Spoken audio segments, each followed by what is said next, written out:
한번 제목을 따라할까요? 악을 선으로 바꾸시는 하나님. 코로나19를 조용한 학살이라고 부르는 분들이 많이 생겨졌습니다.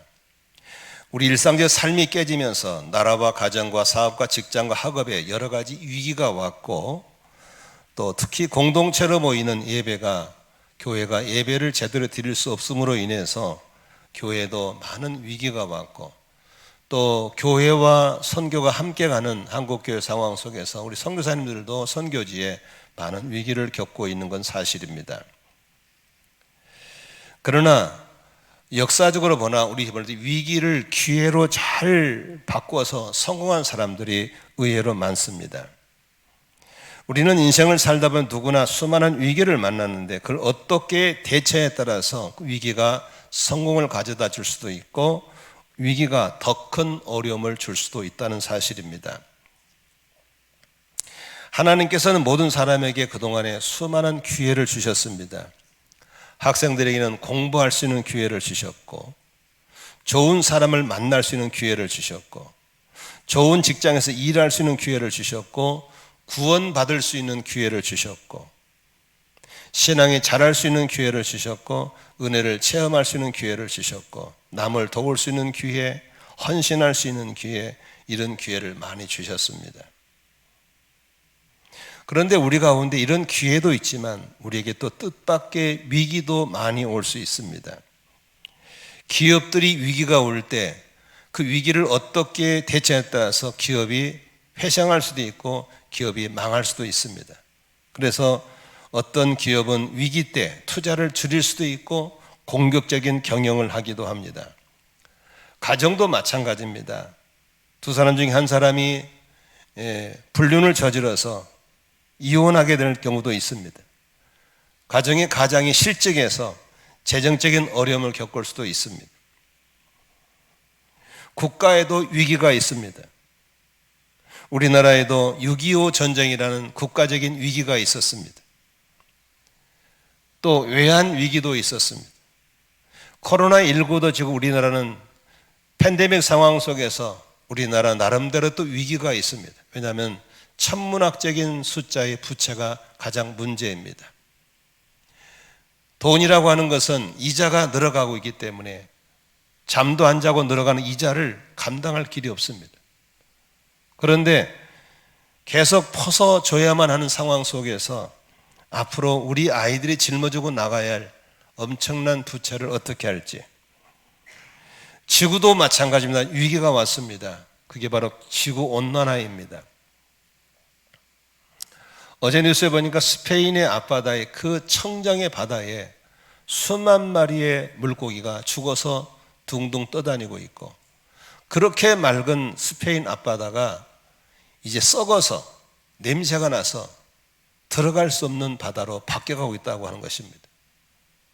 미국의 캘리포니아 주에 지구온난화를 통해서 산불이 났는데 불이 꺼지질 않습니다. 지구 온도가 올라가기 때문에 사람이 살 수가 없는 시대가 오고 있습니다.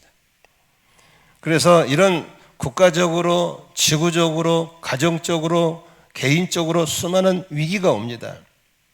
그런데 위기를 우리는 어떻게 해석하냐에 따라서 위기가 우리에게 복이 될 수도 있고 위기가 재앙이 될 수도 있습니다. 흔히들 위기를 잘 극복하신 분들이 쓰는 말이 위기는 위에서 준 기회다라고 설명을 합니다.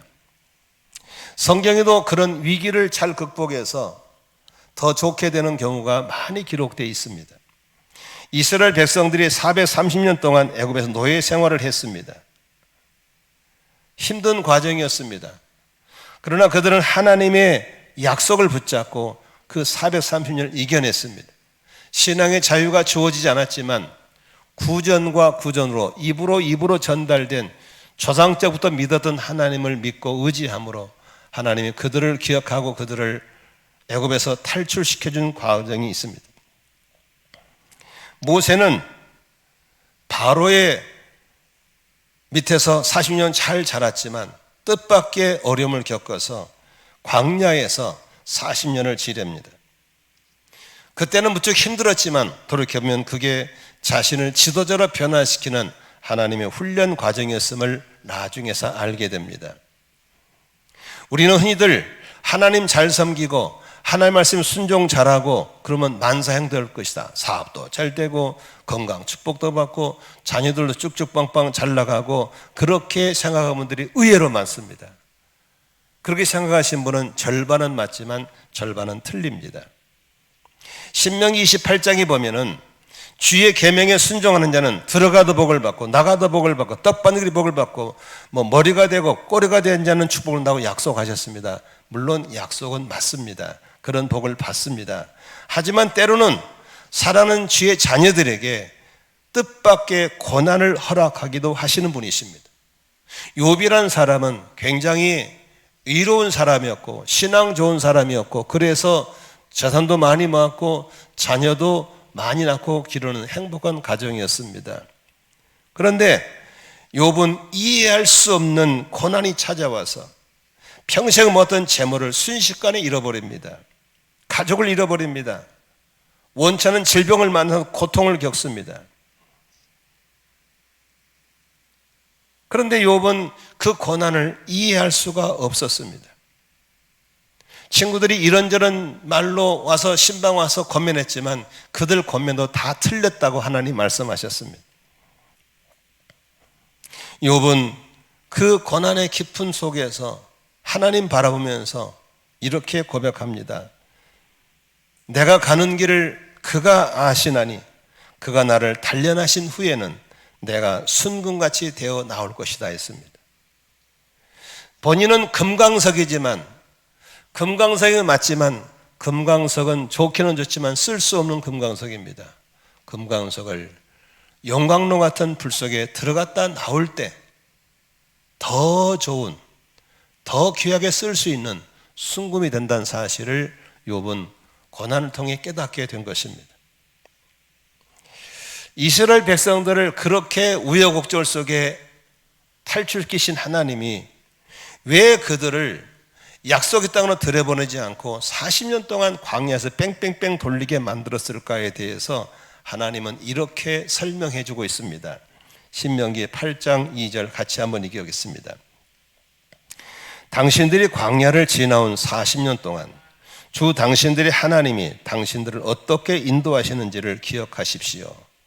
그렇게 오랫동안 당신들을 광야에 머물게 하신 것은 당신들을 단련시키고 시험하셔서 당신들이 하나님의 계명을 지키는지 안 지키는지 당신들의 마음속을 알아보려는 것이었습니다. 주님께서 당신들을 낮추시고 굶기시다가 당신들도 알지 못하고 당신 조상도 알지 못하는 만나를 먹이셨는데 이것은 사람이 먹는 것으로만 사는 것이 아니라 주님 입에서 나오는 모든 말씀으로 산다는 것을 당신에게 알려주시는 것이었습니다. 다시 말하면 고난은 변장된 축복이 되어서 고난 당할 때는 몰랐지만 고난을 이기고 난 다음에 무릎을 치면서 아 그랬구나를 알게 해주는 것이 고난의 신비인 걸 믿으시기를 바랍니다. 지금은 전 세계가 전염병 때문에 고난을 겪고 있습니다. 가정적으로, 기업적으로, 교회적으로 코로나가 아닌 다른 방법의 고난을 받는 분도 있습니다. 그 고난을 해석을 못하고 이해가 안 돼서 너무 힘들어한 분도 있고 그것을 탄력성이 없기 때문에 우울증이라든지 이혼이라든지 자살이라든지 극단에 선택하신 분들도 의외로 많습니다.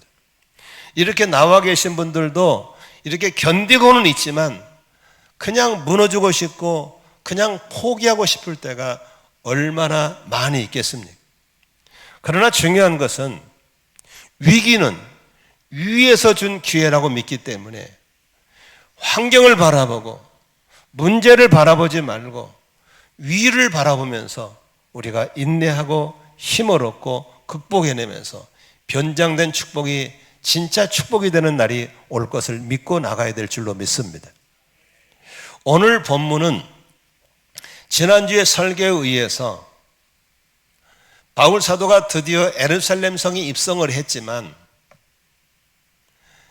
그 예루살렘의 수만 명의 유대인들이 바울 사도에 대한 극단적인 생각을 가지고 오해하고 있기 때문에 소통이 안 되고 있고, 소통이 오면 불통이 오고, 불통이 오면 고통이 오는 가운데 있다고 하는 것을 알게 되었습니다. 그래서 예루살렘 성에 있는 기독교 지도자들의 권면을 받아서 오해를 풀기 위해서 그들의 지혜를 수용하죠. 유대인의 결례를 따라서 결례를 행하고 머리를 깎고 그 비용도 대주면서 바울은 유대인들의 문화를 무시한 게 아니다, 전통을 무시하는 게 아니다 하는 걸 보여줬습니다. 그러면 이제 좀 끝날 줄 알았는데 아닙니다. 다른 지역에서 찾아온 유대인들이 오해가 안 풀려서 선동하고 폭동을 일으켜가지고 수만 명을 몰고 와서 바울을 잡아가지고 성전에 가두고 죽이려고 하는 겁니다. 이런 위기 속에서 그 흥분한 사람들이, 극단주의자들이 바울을 죽이려고 했을 때 죽을 수밖에 없고 죽어야 할 환경이었지만, 하나님은 그 예루살렘 지역에 파송된 로마 군인 천부장을 통해서 그 소요를 치하를 담당한 장교가 와서 그 문제에 개입하게 만들고 바울을 살려주는 겁니다. 훈련된 군인을 통해서 바울을 특별 보호를 받게 한 겁니다. 그래서 수만 명의 흥분된 군중은 이제 로마 군인에 의해서 더 이상 폭동을 일으키지 못한 가운데 있을 때 바울이 그들에게 기가 막힌 기회를 활용해서 모시는 일장의 설교를 합니다. 다시 말하면 그렇게 소원했던 예루살렘에 사는 당신의 민족들, 유대인들에게 복음을 전하는 찬스를 잡은 것을 볼 수 있는 것입니다. 오늘 이 사건 속에서 우리가 함께 좀 이 본문을 세 단락으로 나눠서 보시면서 악을 선으로 바꾸신 하나님을 다 만날 수 있기를 주님의 이름으로 축원합니다. 첫 번째 볼 수 있는 것은 27절에서 보겠습니다. 같이 한번 읽을까요? 그 이래가 거의 끝나갈 무렵에 아시아에서 온 유대 사람들이 성전에서 바울을 보고 군중을 충동해서 바울을 붙잡아 놓고 소리쳤다.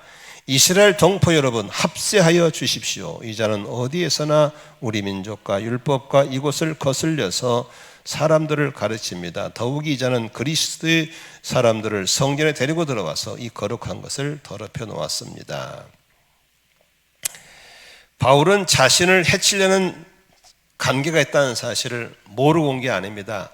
예루살렘에 오기 전에 수많은 예언사를 통해 성령을 통해서 알고 왔습니다.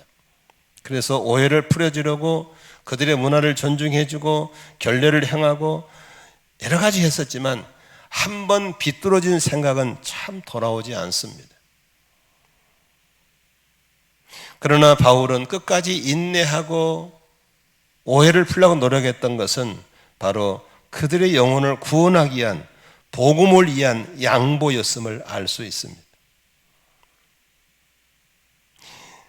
29절에 보면은 그들이 오해하고 있다는 사실을 이렇게 누가는 기록하고 있습니다. 이승 보겠습니다. 이는 그들이 에베소 사람 드로비모가 바울과 함께 성내에 있는 것을 전해 보았으므로 바울이 그를 성전에 데리고 들어왔으리라고 생각하였기 때문이다. 그렇게 생각했다는 것이 사실이 아니라 그렇게 그들이 생각했다고 하는 것입니다. 여러분들의 생각이 다 맞는 게 아닙니다. 여러분들이 본 게 다 정답이 아닌 것입니다. 왜냐하면 그건 주관적이기 때문에 그렇습니다. 그래서 바울은 그들의 오해를 풀려고 노력도 참 많이 했지만 전혀 효험이 없었습니다. 더군다나 여기서 선동하고 있는 유대인들은 예루살렘 사는 유대인이 아닙니다. 아시아에서 온 사람들이라고 했습니다. 우리는 이 아시아에 대해서 얘기할 때 지금 살고 있는 여기 아시아가 아닙니다. 이 본문을 잘못 오해해가지고 사람들이 자꾸 아시아도 유대인이 있으냐고 그러는데 여기 아시아가 아니고 그 당시에 소아시아라고 그 당시에 남쪽 지역에 아시아라는 지역이 있었습니다. 이해가 되시죠? 그러니까 이 본문을 읽을 때 우리가 사는 아시아가 아닙니다. 그 당시에 지역에 아시아 지역이 있었습니다. 그들은 바울을 죽이려고 아주 극단적인 생각을 가지고 온 사람들입니다. 그래서 오늘 본문에 보니까 27절에 그들을 충동질했다, 합세해달라고 선동하고 있는 걸 볼 수 있습니다. 소수의 극렬한 사람들의 충동으로 다수가 끌려다닌다는 사실을 아셔야 됩니다. 흔히들 군중 집회를 이끌어간 사람들이 이런 말합니다. 2%가 98%를 끌고 간다고 합니다. 우리나라 사람들은 다혈질적인 사람이기 때문에 쉽게 흥분하고 쉽게 군중에 동요되기 쉬운 사람들이 우리나라 사람들입니다. 광화문의 광우병 집회라든지 태극기 집회라든지 촛불 집회라든지 이런 것들도 마찬가지입니다. 거기에 대다수 사람들은 거기 와야 될 본질을 잘 모르고 있습니다. 극소수가 움직이고 있는 겁니다. 교회도 마찬가지입니다. 평온하게 신앙생활 하는데 한두 사람, 한 1% 정도가 험다명에 붙잡혀서 이렇게 팩트 없는 일을 터뜨리고 다닐 때 공동체 전체가 술렁이는 것을 종종 보게 되는 것입니다. 그러므로 여러분, 우리는 성숙한 사람이 되어서 그렇게 2%에게 끌려다니는 98%가 되어서는 안 될 줄로 믿습니다. 특히 공동체 안에 들어가는 험다명을 항상 경계하고 분별할 줄 아는 그런 영적인 분별력이 있기를 주의 이름으로 축원합니다. 저희 교회가 32년 동안 오면서 그런 적이 많이 있었습니다. 어디에 모여서 쏙닥쏙닥 참새 방아처럼 모여가지고 쏙닥거리는 파들이 있었습니다. 담임 목사 자리는 다 들리죠. 누가 모였다더라, 무슨 말이야, 다 들리죠. 알고 있죠. 근데 한 권사님은 거기를 안 가시더라고. 그러니까 권사님은 거기 안 가세요. 그랬더니 제가 거기를 왜 갑니까? 아니 다 가시던데 안 가셨어요? 저는 그런데 안 갑니다. 저는 그 권사님을 참 존경합니다. 여러분, 신앙생활할 때 언제나 하나님께 집중하시고 하나님 마음에 집중한 자가 되시기를 주의 이름으로 축원합니다. 바울은 잡혔어요. 폭돌에 잡혔어요. 흥분한 봉에 잡혔어요. 선동하고 합세한 사람에 잡혔어요. 그들은 바울을 죽이려고 그런 거예요. 죽이려고 온 거예요. 그리고 성전문을 잠가버렸어요. 이제는 절대절명 속에 바울은 살았다 하나 죽을 수밖에 없던 사람이었어요. 근데 하나님은 참 놀라운 사실은요, 잘 보세요. 사명자는 죽으라고 놔두지 않습니다. 하나님은 어떤 방법으로든지 사명자는 살려두는 걸 믿으시기를 바랍니다. 그 당시에 예루살렘에 로마 속국이니까 치안을 담당하라고 로마 군인들을 파송해 놨어요. 그리고 25m의 높은 전망대 위에서 항상 도시를 이렇게 관찰하고 있었어요. 그러니까 성전보다 그 전망대가 더 높으니까 로마군이 다 볼 거 아닙니까? 사람이 막 올라가서 흥분하고 막 죽이려고 난리니까 그걸 천부장한테 보고를 해요. 최고 사령관한테. 천부장이 듣고 즉시 와서 장교들과 함께 그 수습을 하는 걸 볼 수 있습니다. 자, 30절 같이 한번 보겠습니다. 자, 30절 시작. 그래서 온 도시가 소란해지고 백성들이 몰려들어서 바울을 잡아 성전 바깥으로 끌어내니 뭐가 닫혔다? 성전문이 곧 닫혔다. 문 닫아버린 겁니다. 그리고 31절에 그들이 바울을 죽이려고 할 때에 온 예루살렘이 소요에 휘말려 있다는 보고가 누구한테 가요? 천부장에 가는 거예요. 그는 곧 누구를 데려와요? 병사들과 백부장들을 거느리고 그 사람들에게로 달려갔다. 그들은 천부장과 군인들을 보고 바울을 때리는 것을 멈추었다. 천부장이 가까이 가서 바울을 체포했다. 그리고 그는 부하들에게 쇠사슬을 둘러 바울을 결발하고 명령하고 그가 어떤 사람이며 또 무슨 일을 하였는지를 물었다. 여기 보세요. 여기 로마 군인 천부장은 신앙인이 아니에요. 하나님 믿는 사람이 불신자예요. 다시 말하면 바울과 아무리 상관이 없어요. 그러나 사명자 바울이 죽게 됐을 때 하나님은 누구를 통해서 불신자 이방 사람인 천부장을 통해서라도 지키시고 건지시는 걸 믿으시기를 바랍니다. 참 재미있어요, 하나님은. 우리는 하나님이 꼭 믿는 사람만 움직이는 것 같아요. 아니에요. 하나님은 믿는 사람만 움직여서 역사를 다루시는 게 아니에요. 불신자를 통해 역사를 다루시는 거예요. 아멘. 요나서에 보면은요, 하나님은 요나를 깨닫게 하기 위해서 박농골도 준비하시고요, 박농돌을 갉아버릴 벌레도 준비하시는 분이세요. 동풍도 준비하시는 분이신 걸 믿으시기 바랍니다. 그러므로 하나님의 가능성은 우리가 생각하는 그런 좁은 의미의 가능성이 아니에요. 어마어마한 가능성으로 당신의 목적을 따라서 선과 악을 통치하며 다스리시는 하나님인 것을 믿으시기를 바랍니다. 아멘. 그 수만 명이 폭동을 일으켰는데 어떻게 바울이 살아날 수 있습니까? 그건 누구 손에 죽은지 모릅니다. 죽습니다. 그런데 하나님이 딱 그 시간에 딱 보게 만들고 딱 보고 가게 만들고 천부장에 즉시 장교들 데리고 와서 소요를 중단시키고 바울을 격리해서 보호하게 만들어버려요. 할렐루야. 누가 하셨어요? 천부장이 하셨어요? 아니에요. 하나님이 하신 걸 믿으시기를 바랍니다. 아멘. 제가 늘 자주 얘기했던 우리 이원준 선교사님 얘기 좀 하겠습니다. 이분이 수십 년 전에 아프리카로 들어가서 오로지 선교에만 주력해 오셨잖아요. 더군다나 가정교회를 만나서 아주 가정교회 흑인들도 이 아프리카 사람들도 가정교회가 된다는 걸 입증하기 위해서 동분서주하고 열심히 선교 간사로 일을 하고 있었죠. 가끔씩 나오면서 만날 때 보면 아주 열정이 대단하셨어요. 영어도 잘하시고 뭐 잘생기시고 이 열심히 일을 하는데 그분을 후원자는 그렇게 많지 않은 것 같아요. 되게 선교만 열심히 하시고 후원자가 많지 않더라고요. 그런데 코로나가 남아공에 휩쓸었잖아요. 몇만 명씩 막 확진자가 나오고 막 죽어나가고 난리가 났는데 전 세계 가장 큰 이슈가 그 나라였죠. 근데다가 또 코로나를 제대로 진정 못 시킨다고 폭동이 일어나가지고 정부를 향해 폭동이 일어나고 특히 우리나라 LG, 우리 한국 기업도 막 엎어치고 난리가 났죠. 딱 그때 이훈 선교사님이 코로나 걸렸어요. 딱 그때.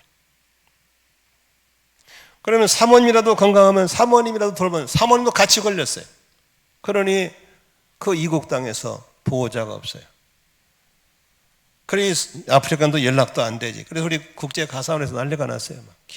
우리 국제가사원은 그냥 네트워크이지 누구를 돕는 단체가 아니거든요. 아무도 도울 수가 없어요. 그냥 발만 동동거리고 기도만 해줄 뿐이었어요. 연락해도 연락은 안 받지. 뭐 문자도 안 되지. 가끔씩 선교사님이 나 너무 힘들어요. 아파요. 너무 힘들어요. 그것만 오지. 그래서 이제 제가 하는 라인을 통해서 하려고 또 제가 하는 선교를 통해서 계속해도 그쪽도 답장도 없어요. 그래서 곳곳에서 이제 우리 기도하자. 하나님이 사명이 남아있으면 살려줄 거다. 그래서 살리는 비결은 거기 놔두면 죽으니까 데리고 나와야 돼요. 이렇게 데리고 나와야 되는데 사우스 아프리카에서 한국까지 개인 비행기, 그러니까 한 사람을 위한 비행기를 에어 앰뷸런스라고 그래요. 이 부부를 태우는데 의사가 한 명이 대동이 돼야 되고 에어 앰뷸런스를 부르는 경비가 3억 3천만 원이라는 거예요. 여러분, 우리가 3억 3천이 어디 있습니까? 먹고 죽을 돈도 없죠. 그래서 발만 동동거리는데 뭐 단돈 누가 돈을 누가 내나요? 그러나 우리는 기도했어요. 하나님 살려주세요. 사명이 남아있으면 살려주십니다. 아멘이시죠? 근데 아무런 소식이 없어요. 사람은 죽어가는데 소식이 없어요. 그런데 갑자기 미국에서 한 여집사님이 성령님의 지시를 받고 꽤나 많은 돈, 제가 알기로는 27만 달러로 알고 있습니다만은, 그래서 우리나라 돈은 2억 9,600 정도, 거의 3억 가까운 돈을 여집사님이 헌금하셨다고 그래요. 그리고 이제 그분을 파송한 선교단체, 그분을 파송한 섬기는 모교회에서 헌금들 하시고, 곳곳에서 십시일반에서 기적같이 비행기를 타고 나오실 수가 있었어요. 할렐루야. 그 사모님은 한 달 가까이 치료를 받으시고 나오셔서 지난주에 저희 게스트하우스에 오셨죠. 선교사님은 지금 폐가 쪼그라져서 안 펴져요. 그래가지고 자가호흡을 못해요. 근데 하나님은 그 1%의 기적이라도 믿고 기도하는 거예요. 하나님께서 기적같이 인공호흡기를 떼게 만드시고 지금은 이제 산소를 공급받으면서 조심스럽게 자가호흡을 진행하고 있는데, 들기는 지난주인가 이제 중환자실에서 일반 병실로 옮겼다는 얘기를 들었습니다. 할렐루야. 하나님께서 앞으로도 계속 치료하시고 회복시키셔서 그 부부를 통해서 하실 일이 남아있으면 누구를 통해서라도 헌금하게 만들고 누구를 통해서라도 건져내시는 것을 믿으시기를 바랍니다. 여기서 한 가지 꼭 따라하십시다. 사명자는 사명을 마치기 전에 결코 죽지 않는다. 믿으시면 아멘 하십시다. 바울 사도는 이방 선교를 하면서 수없이 죽을 고비를 넘겨요. 수없이 넘깁니다. 그러나 하나님은 그때마다 기적같이 사람들을 이용하시고 불신자를 이용하시고 신자를 이용하시고 친척을 이용하시고 다양한 사람을 이용해서 건지시고 보호하시는 것을 믿으시기를 바랍니다. 그러므로 여러분, 무엇을 먹을까, 무엇을 입을까, 죽을까 살까 두려워하지 말고 맡긴 사명에 충성하고 최선을 다하시면 하나님이 하실 줄로 믿습니다. 마지막 세 번째로 참 재밌는 것은, 이제 그 군중들을 소요를 진정시키고 이제 천부장이 왜 그러냐고 물어볼 거 아닙니까? 그 군중들한테. 그러니까 이 사람은 이 말하고 저 사람은 저 말하니까 정리가 안 되는 거예요. 그때 천부장이 무슨 결단합니까? 그렇다면 내가 이 사람을 직접 데려가서 내가 신문하겠다. 그래서 바울을 특별 보호를 하게 만듭니다. 결박을 시킵니다. 너무 군중이 득석거리니까 데리고 나갈 수 없으니까 부하들을 시켜서 들거 실려서 들고 나가게 되는 겁니다. 특별 보호를 받게 된 거예요. 하나님도 그렇게 하시는 걸 믿으시기 바랍니다. 그래서 이원유 선교사님은 우리가 못 타본 개인 택시 타고 온 것처럼 개인 비행기 타고 나와버렸어요. 여러분, 참 재미있는 것은 우리도 하나님이 그렇게 기가 막히게 우리를 보호하실 줄로 믿습니다. 그런데 그냥 나오면 될 거 아닙니까? 그런데 바울은 복음을 전할 수 있는 절호의 기회를 놓치지 않았습니다. 이제 격리됐잖아요. 이제 계단을 밟고 나오는 중인데 바울이 번뜩이는 성령님의 지시를 따라서 천부장이 부탁합니다. 나도 한 말씀 들어도 되겠습니까? 하고 37절 보겠습니다. 바울이 병영으로 끌려 들어갈 즈음에 그는 천부장이 뭐라고 그래요? 한 말씀 들어도 됩니까? 하고 물었다. 천부장이 당신이 그리스 말을 할 줄 아고, 다시 말하면 이중어를 할 줄 아냐고. 할 줄 안다고. 그래서 39절에 그러면 당신 옛날에 폭동 일으킨 사람 아니냐? 아, 나 그 사람 아니다. 그랬더니 39절에 바울이 나는 길리기아의 다소 출신의 유대 사람으로 그 유명한 도시의 시민입니다. 나는 시골 출신이 아닙니다. 당시에 유명한 다소 사람입니다. 유대인입니다. 로마의 시민을 가진다고 자기 신분을 얘기합니다. 그래서 39절에 내가 저 사람들한테 한마디 말할 수 있는 기회를 허락해 달라고 얘기합니다. 잘 보세요. 바울 사도가 그 지혜를 기가 막히게 이용하는 겁니다. 그 지혜를. 예? 여러분, 얼마나 아름답습니까? 예? 얼마나 아름다워요. 이렇게 여러분, 바울 사도가 자기에게 주어진 기회를 기가 막히게 선용해버린 것입니다. 여러분, 오늘 한번 생각해 보십시오. 지금 수만 명의 흥분된 사람이 천부장 때문에 잠잠해졌어. 이제 바울은 군부대 속으로 들어가는 중이야. 높은 층대에 서 있어. 이 절호의 기회에 나도 한 말씀 할 수 있도록 발언권을 달라는 겁니다. 천부장이 하라고. 그때 그렇게 소원했던 내 평생에 내 사랑한 민족 유대인들에게 예수의 복음을 전할 수 있는 기회를 잡아버린 걸 믿으시기를 바랍니다. 멋있잖아요. 여기 40절 같이 보겠습니다. 천부장이 허락하니 바울은 층계에 서서 무리에게 손을 흔들어 조용하게 하였다. 잠잠해자 바울은 히브리 말로 연설을 하였다.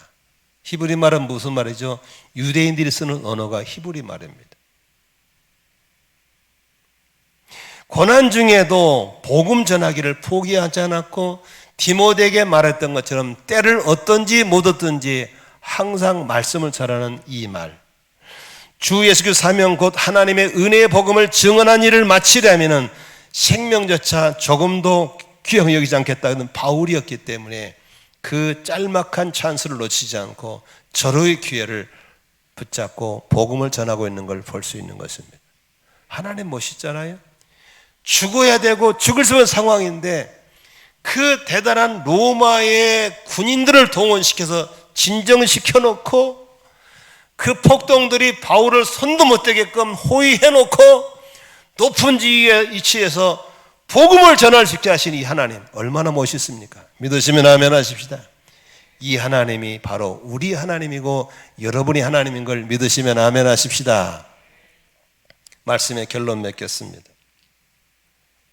하나님은 악한 자들의 소동과 폭행 중에도 하나님의 사명자 바울을 보호하셨습니다. 이런 상황 속에서도 사명자의 그 깨어있음에 따라서 복음을 전하게 하시는 걸 믿으시기 바랍니다. 천부장과 같은 이방 로마 군인을 통해서도 바울의 생명을 폭도로부터 구해내시고 소요를 진정시키시고 복음을 전하는 찬스를 얻게 하신 하나님이 바로 그 하나님인 걸 믿으시기를 바랍니다.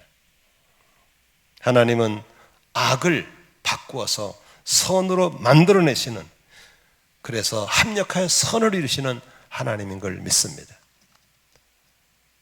로마서 8장에 그렇게 말씀하셨죠. 하나님을 사랑하는 사람, 곧 그 뜻대로 부르심을 입은 사람들에게는 모든 것이 뭐다? 합력하여 선을 이룬다고 하신 것을 믿으시기를 바랍니다. 우리는 이 구절을 생각할 때마다 이 사람을 잊지 않을 수가 없죠. 요셉입니다. 요셉은 형들의 모함과 시기를 받아서 억울하게 구덩이에 빠뜨리고 애굽의 노예로 팔림받고 보디발 장군의 부인의 음란에 젖어들어 가지고 그걸 거절하다가 감옥살이 하게 되고 감옥에서도 떡 맡은 장관, 술 맡은 장관에게 배신을 당하게 만들고 수없이 어려움 겪었지만 잘 들으세요. 요셉은 악을 선으로 바꾸신 하나님, 합력하여 선으신 하나님 믿었었기 때문에 어디 가도 누구를 원망하거나 자신의 신세를 한탄하지 않았습니다. 언제나 그러한 요셉에게 하나님은 함께 하셨고 하나님의 순종하며 섭리에 충성한 그 요셉을 하나님의 때가 되며 높이시고 들으시고 세우신 것을 믿으시기를 바랍니다. 나중에 바로가 이제 드디어 높임받아 가지고 총리가 됐어요. 그저께 풍년할 때 준비했고 흉년 왔을 때 모두 굶어 죽어갈 때 그를 모함하고 시계 팔았던 형들이 다 찾아왔어요. 그때 자신의身분을 드러낸 요셉이 앞에 형들이 들어와서 이제는 죽었다, 이제는 죽었다고 벌벌 떨고 있을 때 창세기 45장 5절에 요셉이 이렇게 선포합니다. 한번 볼까요? 그러나 이제는 걱정하지 마십시오. 자책하지도 마십시오. 형님들이 나를 이곳에 팔아넘기긴 하였습니다만 그것은 하나님이 형들보다 앞서서 나를 여기에 보내셔서 우리의 목숨을 살려주시라고 그렇게 하신 것입니다. 7절 같이 보겠습니다. 하나님이 나를 형님들보다 앞서서 보내신 것은 하나님이 크나큰 구원을 베푸셔서 형님들의 목숨을 지켜주시려고 한 것. 또 형님들의 자손을 이 세상에 살아남게 하시려는 것입니다. 그러므로 실제로 나를 이리로 보낸 것은 한번 따라 하십시다. 형님들이 아니라 하나님이십니다. 하나님이 나를 이리로 보내셔서 바로의 아버지가 되게 하시고 바로의 온 집안의 최고의 어른이 되게 하시고 이집트 온 땅에 통치하러 세우신 것입니다. 다시 말하면 사람이 그렇게 한 게 아니라 하나님이 그렇게 했다고 하는 겁니다. 믿으시면 아멘 하십시오. 요셉이가 형들을 설득할 때 무슨 얘기예요? 하나님이란 말을 자꾸 쓰고 있는 것은 바울은 어떤 위기 상황에도 누구를 바라봤어요? 하나님을 바라본 줄로 믿습니다. 환경을 바라본 게 하나님 바라봤어요. 하나님께서 이스라엘 구원을 이루기 위해 행하신 선한 섭리라고 선언하고 있습니다. 내가 처한 고난과 환난을 위해 불평하고 원망하기보다는 하나님의 선하신 섭리를 깨닫게 되시기를 바랍니다. 하나님께 선하신 계획 가운데 나를 연단하고 계심을 믿으시기를 바랍니다. 믿음의 눈으로 고난을 보게 하시고 모든 것에 합력을 선으시는 하나님의 손길을 경험할 수 있는 기회가 바로 지금인 걸 믿으시기를 바랍니다. 아멘. 42년 동안 목회하면서 너무너무 억울한 말 많이 들었어요. 안 했단 말 했다고 그러고, 그래서 너무 억울하고 힘들어서 제가 칼럼을 뭐라 쓰냐면은 목사는 동네 북이다, 아무나 쳐보고, 너무 그걸 배를 째서 내보일 수도 없는 것이고 안 했던 걸 했다고 소문나면 정말 이거 뭐 너무 억울하더라. 그래서 나는 절대 자식은 목회하지 말아라, 좀 대접받고 살아라. 근데 이 자식이 처음부터 목사 안 들어가지고 또 목회길을 가고 있어요. 그때마다 힘들고 억울했지만 돌아보면 다 하나님이 저를 연단한 기회였고, 하나님 바라보고 위기를 인내했더니 나를 변화시키시고, 그리고 환경을 변화시키시고 목회 여정을 가게 하시더라고요. 악을 선으로 바꾸시는 하나님 믿으시기를 바랍니다. 악을 선으로 바꾸시는 그 하나님이 지금 여러분 코로나 때문에 어려운 것, 가정적으로 어려운 것, 여러 가지 어려운 걸 많이 있을 겁니다. 저 같은 경우는 요새 우리 아이들이 정년기들 결혼을 하지 않고 있으니까 참 마음이 괴로워요. 여러분들은 뭐 그럴 수 있지. 그러냐고.